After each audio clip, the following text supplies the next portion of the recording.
Hola, buenas tardes a todos. A ver, voy a activar el chat primero, así los puedo leer también, que es medio complicado. ¿Me escuchan ahí? No sé si me están escuchando. A ver, ahí sí se escucha.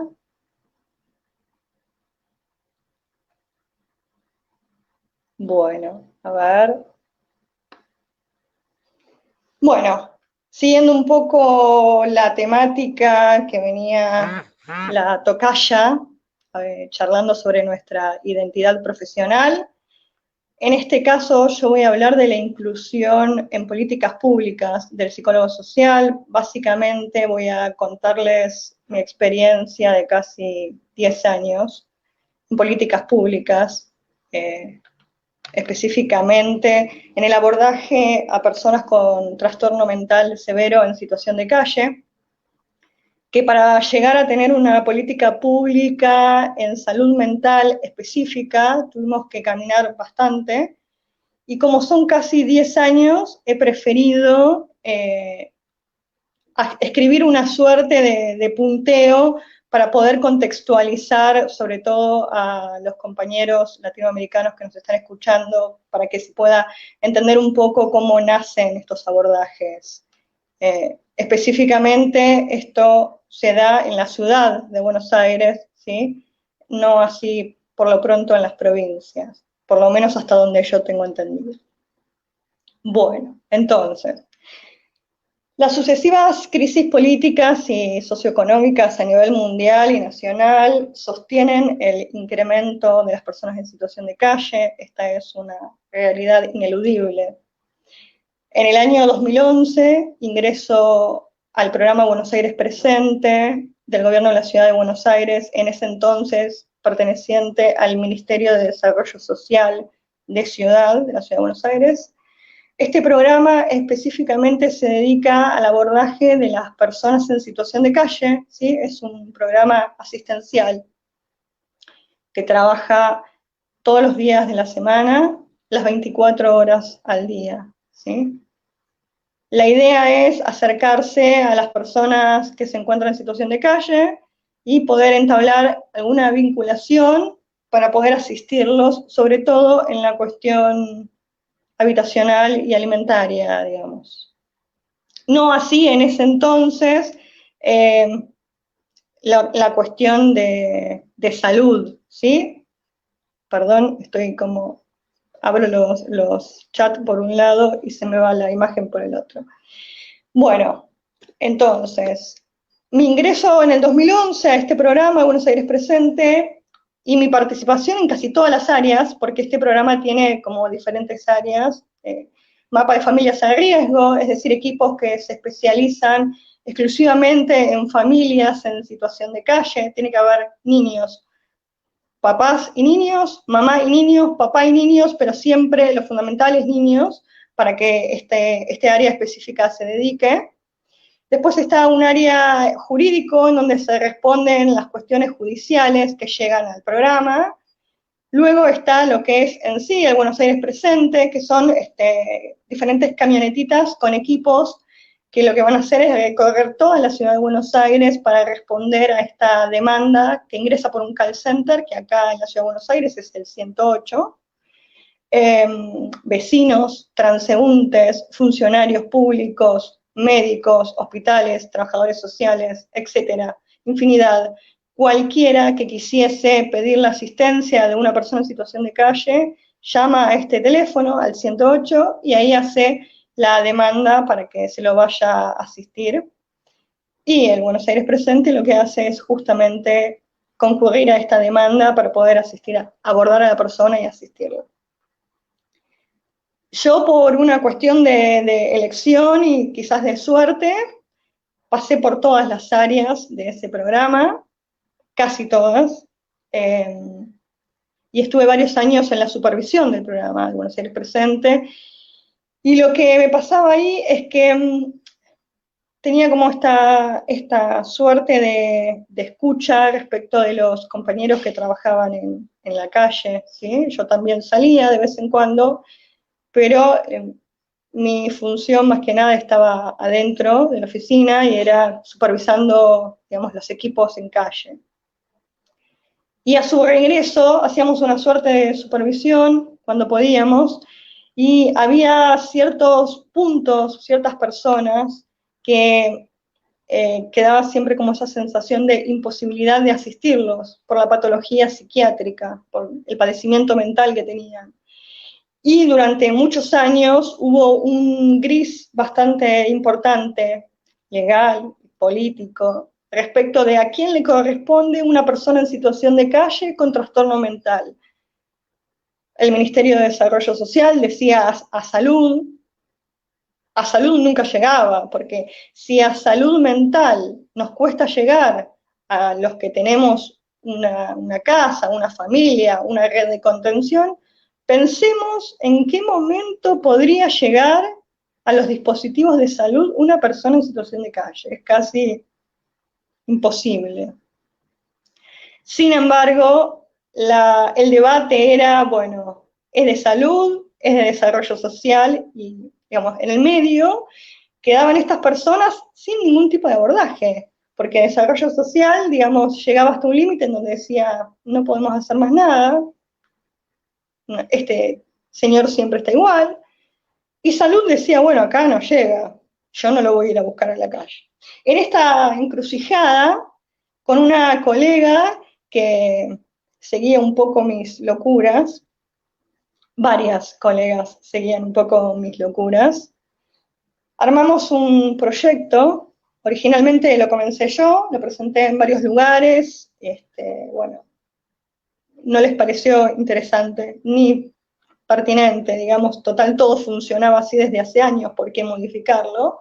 En este proyecto lo que yo propongo es un área específica, capacitada específicamente para abordar a esta población, ¿sí? La gente en situación de calle con trastorno mental severo es muchísima, muchísima. Esta estigmatización, esto de pensar que es una elección vivir en la calle y que son vagos y no quieren hacer nada y están ahí en la calle porque lo deciden. Pensemos un poco, por favor, ¿quién decidiría vivir en la calle? ¿Quién en su sano juicio podría decidir vivir en la calle? Y acá se empezaba un poco a plantear esta cuestión de la salud mental y esta necesidad urgente de hacer un abordaje específico, ¿sí? Durante algunos años nos cajonearon el proyecto, la verdad es que me la hicieron muy difícil mucho tiempo, pero en el año 2017, por cuestiones políticas, básicamente, nos dieron la oportunidad de formar el área de salud mental en el programa Buenos Aires Presente, un área que tenía que ver con mi proyecto, área que armé, que diseñé, capacité el personal, digamos, yo igual durante varios años capacité el personal que ingresaba, digamos, me gusta muchísimo hacerlo. Amo el programa Buenos Aires Presente, yo soy todo lo que soy gracias a ese programa y a todo lo que he aprendido ahí, así que claramente enseñarle a los demás lo que uno ama hacer es súper placentero. Cuando diseñamos este programa, este área de realidad y lo armamos, lo pensamos como un abordaje muy individualizado. A ver, el Buenos Aires Presente iba a demanda de una llamada telefónica, a ver a diferentes personas que estaban en situación de calle, a brindarles todas las herramientas escasas que nosotros tenemos desde el Estado para asistirlos, y nada más, digo, ahí nos quedábamos. Si la persona rechazaba el contacto, nos damos la media vuelta y nos vamos. Si la persona, bueno, necesita algo para comer y lo tenemos, se lo damos, una frazada y se lo damos, y ahí se acababa la intervención. Lo que yo propuse es, bueno, no, por empezar, una persona con padecimiento mental en situación de calle no nos llama, no nos busca, no nos espera, no le interesa nada de nosotros, porque básicamente no hay nada que el otro le pueda brindar como interacción social, no hay nada, porque no está esperando nada del otro, porque no lo llamó, porque no le interesa, porque está enajenado. Y ahí se necesita de otro entramado para poder trabajar y abordarlos. No es la misma población, no es lo mismo. Fue un poco complejo armarlo, complejo en el sentido que claramente nosotros sabíamos que no podíamos ir por el camino normal o común, digo. Hacer el mismo camino siempre nos lleva al mismo lugar, y el mismo lugar era siempre que la persona quede en la calle. Y nosotros no estábamos buscando eso. Por lo cual empezamos a innovar, a prueba y error fuimos armándonos como un caminito, muy lindo además, que nos llevamos muchísimas experiencias muy bonitas. Y entonces, nuestro equipo estaba conformado por psicólogos o psicólogas, yo, psicóloga social, una licenciada en psicología, nosotras dos coordinábamos todo el equipo, acompañantes terapéuticos, inclusive nuestros choferes, nosotros teníamos designado una camioneta, nuestros choferes fueron capacitados en lo que tiene que ver con salud mental y el abordaje para funcionar como equipo completo, cosa que, digamos, en el Buenos Aires presente no se hace, digamos, los choferes van por un lado, su función es manejar la camioneta y nada más, y cuidar el equipo, y diferente al área que yo armé, digamos, el chofer no era el que manejaba una camioneta y nada más, porque muchas veces, digamos, ese chofer podía hacer el lazo mucho más rápido que nosotras, inclusive con la persona que estaba en la calle. Y además porque también capacitar a todo el equipo implica de alguna forma este atravesamiento en conjunto y esta implicancia en conjunto, ¿no? Y el cuidarnos como equipo desde otro lado también. ¿Okay? Pensemos que no es justamente lo más habitual este trabajo y este abordaje, no es algo que digan qué común. ¿A dónde querés ir a trabajar? Y yo quiero ir a trabajar con la gente en situación de calle. Bueno, no hay muchos. Les cuento que no hay mucha gente que decida algo así, digamos, o que piense en algo así. De hecho, yo hasta el 2011 desconocía absolutamente de esta población. De verdad la desconocía. Y de seguro, si yo pregunto del otro lado, todos los que están ahora en este momento del otro lado, ¿quiénes de todos ustedes cotidianamente se cruza una persona en situación de calle y la mira, la saluda, piensa en que quizás hace frío y quisiera un café, y entonces le compra un café y pide edulcorante y azúcar y una cucharita, porque ese otro puede decidir tomar con azúcar o con edulcorante, igual que nosotros? ¿Quiénes de todos ustedes se ha sentado al lado de ellos en ese espacio que para ellos es suyo, por más que sea público, es su espacio, es a donde viven? ¿Quiénes de todos ustedes han sentado ahí al lado y escuchado, aunque sea 5 o 10 minutos, lo que tienen para contarnos? Creo que me sorprendería si hacemos una votación para ver quiénes los hicieron. Porque es algo que lamentablemente, digamos, socialmente está invisibilizado, socialmente esta población es un desecho. Lamentablemente necesitamos de muchos años más para deconstruir todas estas temáticas y para poder reconstruir otra mirada del otro, porque ese que está en la calle es un otro, y podríamos ser cualquiera de nosotros y podrían ser nuestros familiares, y eso fue lo que aprendimos en este área. En este trabajo, que bueno, como para no irme por todos lados, porque imagínense en que casi 10 años trabajando de esto, puedo hablar 3 días seguidos sin parar sobre la temática. En este abordaje, el diseño fue justamente que a esa persona a la que íbamos a abordar, a evaluar, con la que íbamos a trabajar, se le designara como equipos. Bueno, este equipo tenía a esta persona, este otro equipo tenía a esta otra persona, y se iba todo el tiempo, constantemente.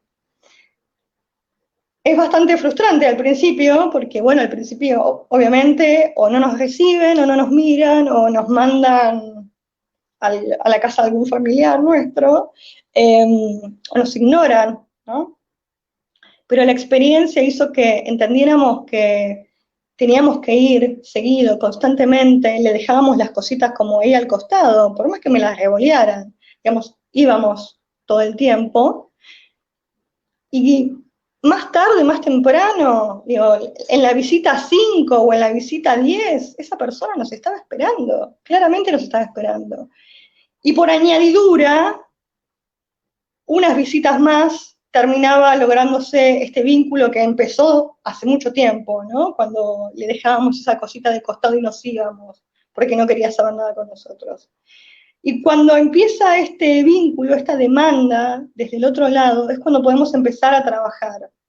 Y es un trabajo enorme y hermoso, hermoso, en donde tuvimos que diseñar y convocar a otros actores institucionales, porque obviamente, primero que éramos muy poquitos, que algunos de ellos están del otro lado ahora viéndome, y que les agradezco muchísimo haber seguido mis ideas y mis locuras, porque nos tuvimos que bancar muchos obstáculos estatales de nuestros propios compañeros, que era como lo más impactante, ¿no? Porque había por ahí mucha colaboración de la sociedad, de la comunidad cercana a la persona en calle, y sin embargo nuestros propios compañeros o el propio Estado nos ponía los peores obstáculos.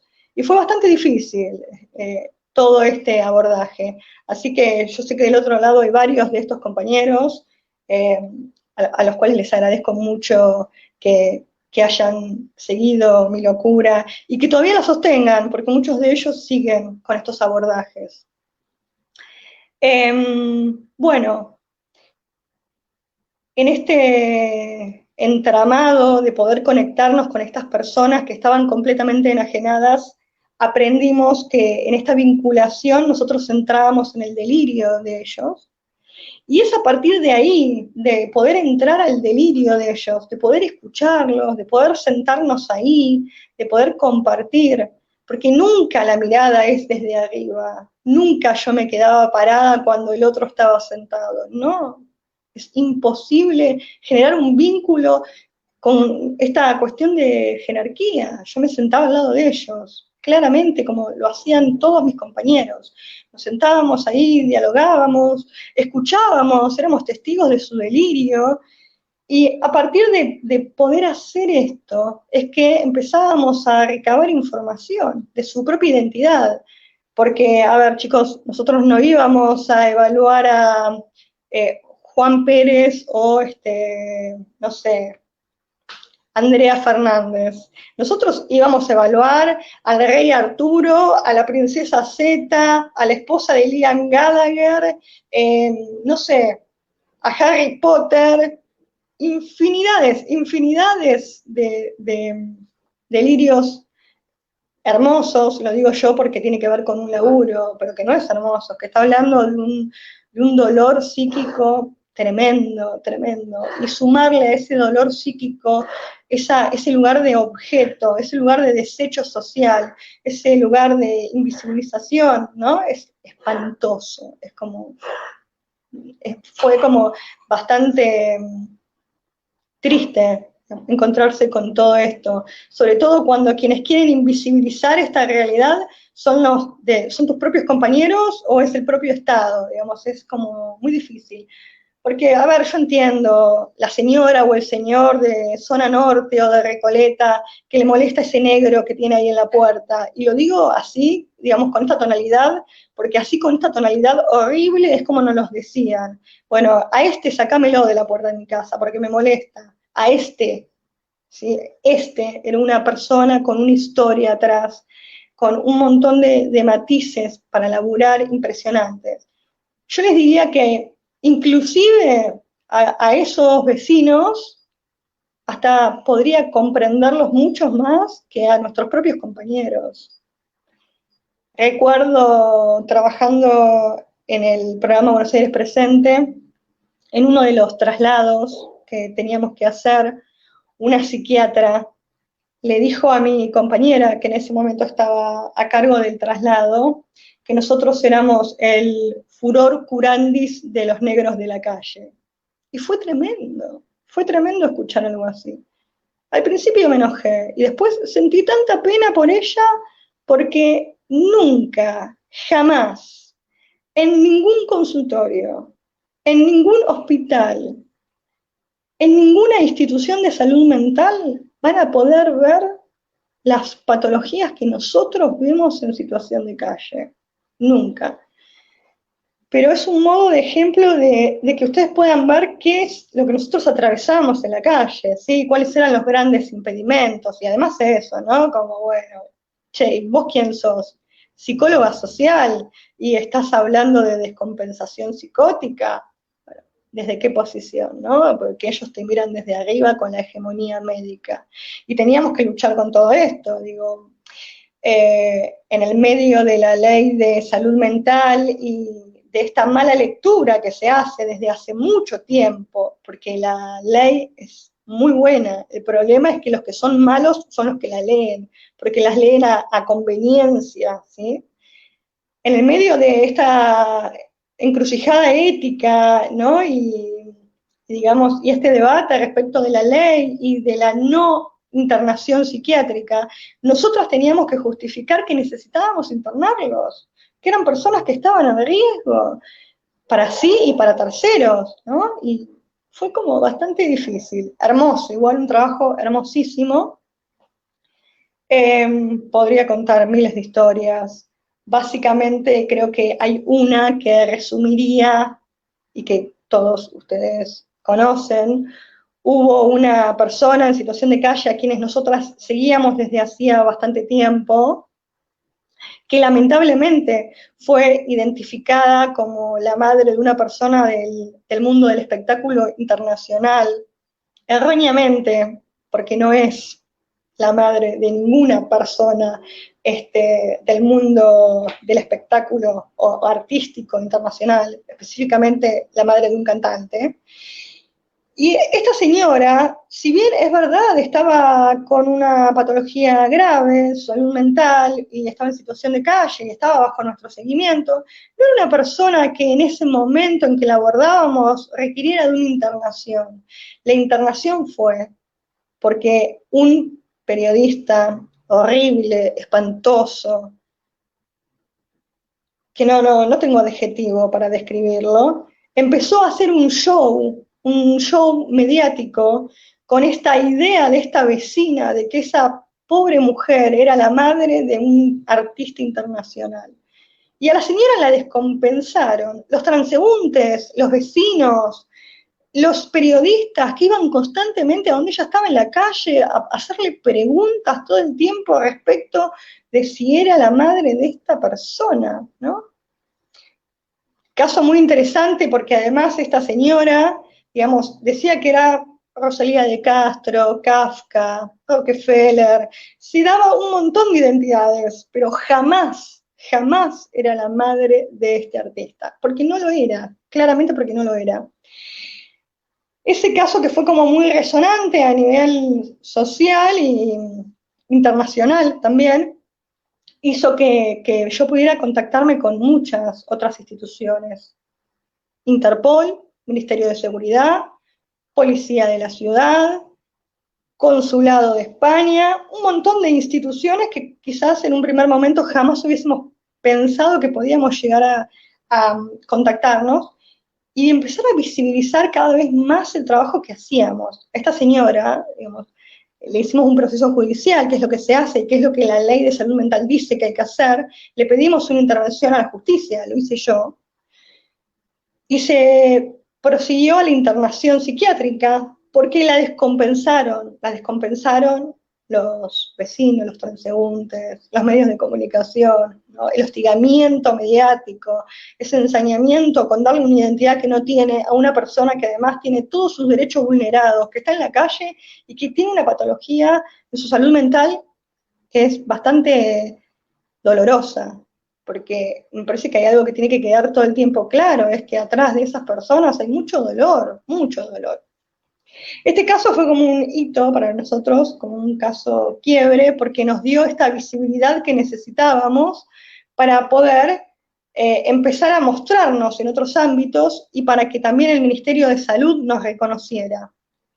Fue un poco así que llegamos a la Dirección General de Salud Mental, en ese entonces, estábamos en el medio de una campaña política, por lo cual claramente que los medios de comunicación, ¿no? Como sacaran a la luz casos así, en situación de calle, y que nosotros los estuviéramos abordando, y que para poder saber algo de esta mujer tuvieron que recurrir a las únicas personas que se dedicaban a personas con trastorno mental en situación de calle, que éramos nosotras, hizo que pudiéramos de alguna forma mostrar un poco más el laburo que se hacía y cómo se tenía que hacer, y a partir de ahí apareció la propuesta, primero en jefatura de gobierno, de armar un programa específico desde el Ministerio de Salud que abordara a esta población.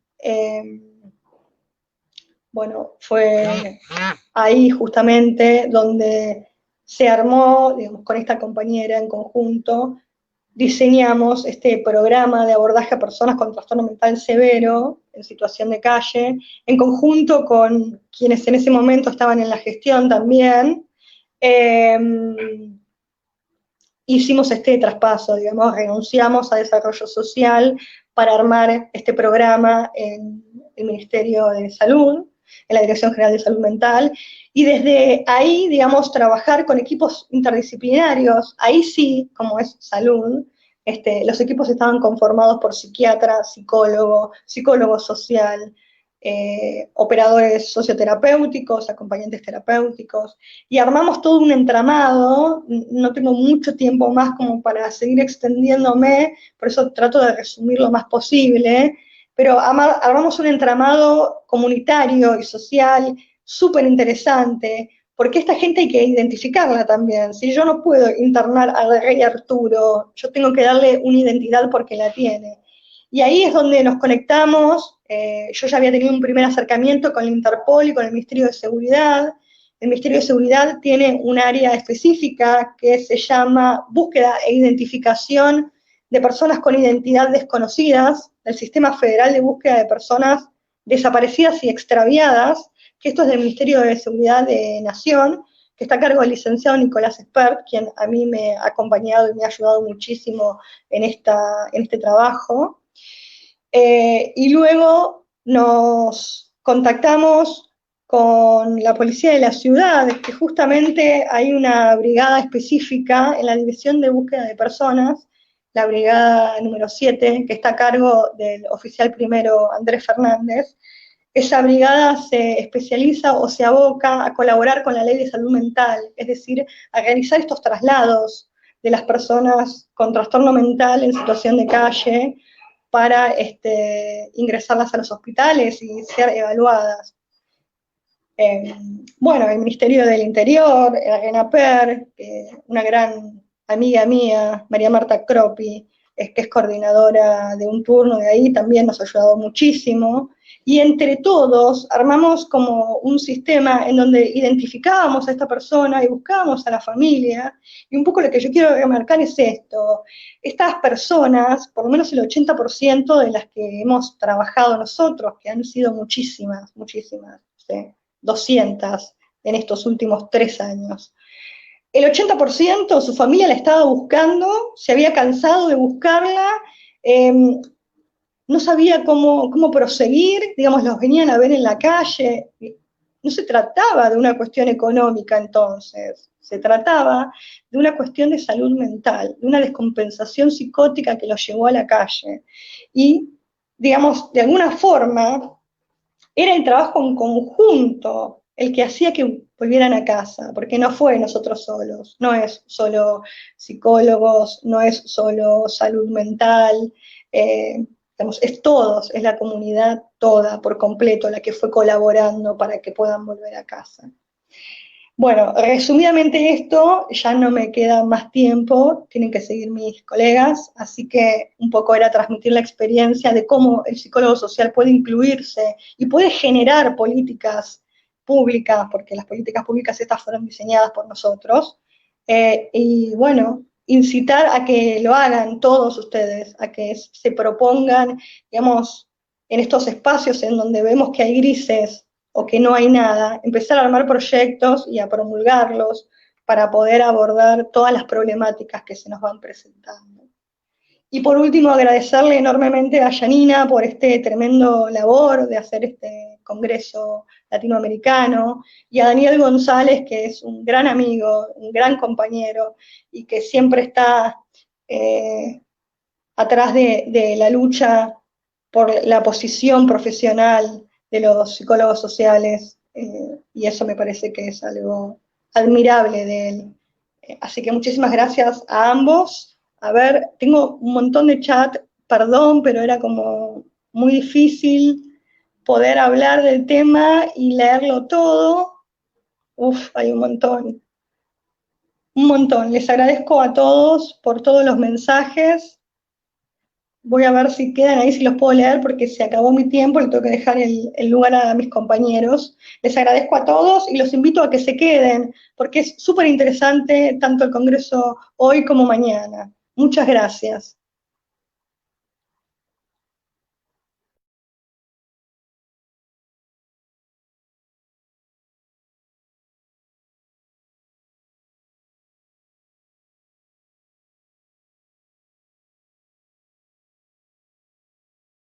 Estamos conectados.